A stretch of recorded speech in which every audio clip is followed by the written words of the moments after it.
ভাৰতবৰ্ষত জ্বলি আছে। এই ফটোখন মন দি চাওক। হিট ৱেভছৰ কাৰণে ছেটেলাইটৰ দ্বাৰা ভাৰতবৰ্ষখন এনেকুৱা দেখা যায়। বৰ্তমান সময়ত চাউদি আৰব, ওমান, চুডান, আফ্ৰিকা আৰু বহু কেইখন দেশতকৈ বেছি গৰম আমাৰ ভাৰতবৰ্ষ। হিট ৱেভছক এটা নেশ্যনেল ইমাৰ্জেঞ্চি বুলিও ক'ব পাৰি। আৰু এতিয়াতো গৰম জাষ্ট ষ্টাৰ্টে হৈছে। 2024 বছৰটো ভাৰতবৰ্ষৰ কাৰণে হটেষ্ট ছামাৰ হ'বলৈ গৈ আছে। আগত গৈ মে' জুন মাহত কেনেকুৱা গৰম পৰিব সেইটো আমি ইমেজিনো কৰিব নোৱাৰিম। এইটো ভিডিঅ' অনলি প্ৰব্লেম ডিছকাছ কৰাৰ কাৰণে নহয়, ভিডিঅ'টোৰ লাষ্টত আমি ইয়াৰ চলিউচনৰ বিষয়েও আলোচনা কৰিম, য'ত আপোনাৰ মোৰ আৰু চৰকাৰৰ এক্টিভ পাৰ্টিচিপেশ্যন বহুত ইম্পৰ্টেণ্ট হ'ব। ভিডিঅ'টো ষ্টাৰ্ট কৰাৰ আগত লাইক এণ্ড শ্বেয়াৰ কৰি দিয়ক। সূৰ্যৰ গৰমে ভাৰতক দুখীয়া কৰি আছে। কথাটো শুনাত আচৰিত যেন লাগিলেও কিন্তু সঁচা। বৰ্তমান সময়ত ভাৰতবৰ্ষৰ 75% মানুহে অৰ্থাৎ প্ৰত্যেক 4জনৰ ভিতৰত 3জন মানুহে শাৰীৰিক লেবাৰ ৰিলেটেড কাম কৰে। খেতিয়ে কৰে, বিল্ডিং বনায়, ৰাস্তাৰ কাষত দোকান দিয়ে, আৰু এই সকলোবোৰ কাম হয় দুপৰীয়া সময়ত, মানে আটাইতকৈ গৰম লগা সময়ত। এনেদৰে আনঅৰ্গেনাইজড ছেক্টৰত ভাৰতৰ 75% মানুহ নিৰ্ভৰশীল, যিয়ে আমাৰ ভাৰতৰ GDPৰ 1/3 কণ্ট্ৰিবিউট কৰে। গৰমৰ কাৰণে কাৰ্যক্ষমতা 5%ৰ পৰা 10%লৈ কমি যায়। ডিহাইড্ৰেশ্যন হয়, সোনকালে ভাগৰ লাগে। সেইকাৰণে যদি ভাৰতে গৰমৰ কাৰণে কামেই কৰিব নোৱাৰে, তেনেহলে উন্নতি কেনেকৈ কৰিব? মেককিনচিৰ এটা ৰিপৰ্ট অনুসৰি ভাৰতৰ 20 কোটি মানুহ এই হিট ৱেভছৰ দ্বাৰা বেছিকে প্ৰভাৱিত হ'ব। ৰিপৰ্ট অনুসৰি 2030 চনলৈ গৰমৰ কাৰণে ভাৰতৰ GDP 2.5%ৰ পৰা 4.5%ৰ ভিতৰলৈ নামি আহিব। আৰু এটা ৰিপৰ্ট অনুসৰি যিবোৰ দেশ গৰমৰ কাৰণে বেছিকৈ প্ৰভাৱিত হ'ব, সেই লিষ্টত ভাৰত 3 নম্বৰত আছে, যিটো এটা অতি চিন্তনীয় বিষয়। হিট ৱেভছৰ কাৰণে আমাৰ ইকনমিত পৰা প্ৰভাৱৰ বিষয়ে জানিলো। এতিয়া জানো আহক হিট ৱেভছ আচলতে হয় নেকি।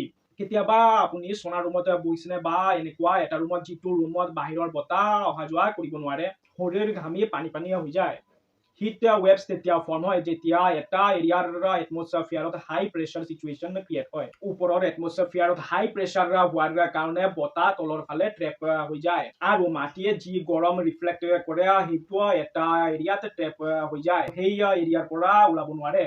এই এৰিয়াত ঠাণ্ডা বতাহ সোমাব নোৱাৰে আৰু গৰমটো ট্ৰেপ হৈ যায়, এটা প্ৰেছাৰ কুকাৰৰ দৰে। হিট ৱেভছ গৰম, ঠাণ্ডা বা বৰষুণৰ দৰে কোনো ছিজন নহয়, এইটো হৈছে এটা condition.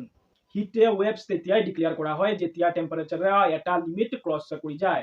As per IMD, plain এৰিয়াত 5 ডিগ্ৰী এবভ মেইন টেম্পাৰেচাৰ বা 40 ডিগ্ৰীতকৈ বেছি টেম্পাৰেচাৰ, হিল এৰিয়াত 5 ডিগ্ৰী এবভ মেইন টেম্পাৰেচাৰ বা 35 ডিগ্ৰী চেণ্টিগ্ৰেডতকৈ বেছি টেম্পাৰেচাৰ, সাগৰীয় এৰিয়াত 5 ডিগ্ৰী এবভ মেইন টেম্পাৰেচাৰ বা 37 ডিগ্ৰী চেণ্টিগ্ৰেডতকৈ বেছি টেম্পাৰেচাৰ ক্ৰছ কৰিলে হিট ৱেভছ বুলি ডিক্লেয়াৰ কৰা হয়। এতিয়া আহক আলোচনা কৰো এই গৰমৰ সলিউচন কি হ'ব পাৰে। যদি ভাৰতবৰ্ষত বাঢ়ি যোৱা গৰমৰ পৰা ৰক্ষা পাব লাগে, তেনেহলে ৱেষ্টাৰ্ণ আইডিয়াবোৰক চকু বন্ধ কৰি ফলো কৰা বন্ধ কৰিব লাগিব। আমি ৱেষ্টাৰ্ণ কালচাৰৰ পৰা যিবোৰ শিকিব নালাগে সেইবোৰ পাৰফেক্টলি শিকি আছো। ফৰ এক্সাম্পল, নিউয়ৰ্কৰ এইটো স্কাইলাইন চাওক, য'ত আপুনি দেখা পাব বহুতো গ্লাছৰ বিল্ডিং। এই গ্লাছৰ বিল্ডিংবোৰ চাই ফিল হ'ব যে কৰ্পৰেট ছেক্টৰত যদি ছাকচেছ লাগে, তেনেহলে গ্লাছৰ বিল্ডিঙত অফিচ হোৱাটো বহুত বেছি দৰকাৰ। এইটো চাইয়ে ভাৰততো গ্লাছৰ বিল্ডিং বনোৱা ষ্টাৰ্ট হৈ আছে। এই আইডিয়াটো কিমান ডাঙৰ ভুল জানেনে?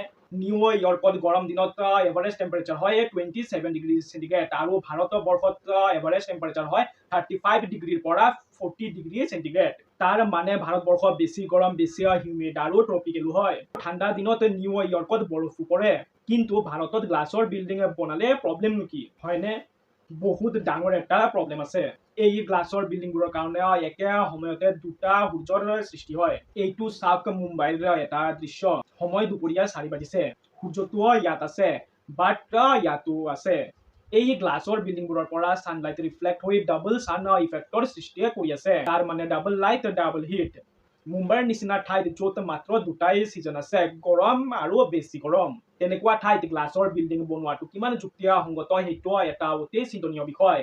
আমি সকলোৱে ৱেষ্টাৰ্ণ আইডিয়া কালচাৰক কপি কৰাটো এটা ফেশ্বন বনাই লৈছো, আৰু আমি ফলনো কাক কৰি আছো, যিসকলে ফাষ্ট ফুডৰ নামত আমাক বহু আগতে পেক কৰা পুৰণি স্বাস্থ্যৰ বাবে বেয়া খাদ্য খোৱা শিকাই আছে।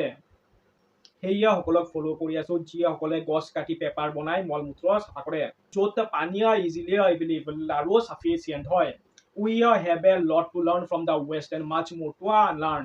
যদি কপি কৰিবই লাগে তেনেহ'লে আমি ছিংগাপুৰকে কিয় কপি নকৰোঁ যিসকলৰ ক্লাইমেট ভাৰতৰ লগত মেচ হয় যিসকলৰো খালী ঠাইত প্ৰব্লেম আছে কিন্তু তথাপিও তেওঁলোকৰ বিল্ডিংবোৰ এনেকুৱা দেখা যায় য'ত ভাৰ্টিকেল গাৰ্ডেন থাকে যাৰ দ্বাৰা কম স্পেচৰ মেক্সিমাম ইউজ হয় এনেকুৱা মাইণ্ডছেট চেঞ্জৰ আমাৰো দৰকাৰ আছে পুৰণি গুৰুকুল প্ৰথাত সকলোকে শিকোৱা হৈছিল যে নিজৰ লাইফত এটা ডমৰু গছ এটা তেঁতুল গছ তিনিটা আমলা গছ আৰু 5টা আম গছ নিশ্চয় লগাব লাগে এটা আম গছে নিজৰ লাইফ টাইমত 271 টন অক্সিজেন প্ৰডিউচ কৰে আৰু 1 টন কাৰ্বন ডাই অক্সাইড এবজৰ্ব কৰে এইটো সিমানখিনি কাৰ্বন ডাই অক্সাইড হয় যিমানখিনি আমি 5টা এচি 1000 ঘণ্টা চলাই ৰাখিলে উৎপন্ন হ'ব গৰমৰ দিনত আমি সকলোৱে খাওঁ বাট লগাও কেইজনে প্ৰকৃতিৰ পৰা আমি যি লওঁ সেইটো কেতিয়াও ৰিটাৰ্ণ নকৰোঁ সেইকাৰণে আহক আমি একেলগ হৈ প্ৰতিজ্ঞাবদ্ধ হওঁ যে এই বছৰ আমি যিমানখিনি আম খাম সিমানখিনিয়ে লগোৱাৰো চেষ্টা কৰিম আমি একেলগ হৈ চেষ্টা কৰিলেহে আমাৰ প্ৰকৃতিয়ে সুৰক্ষিত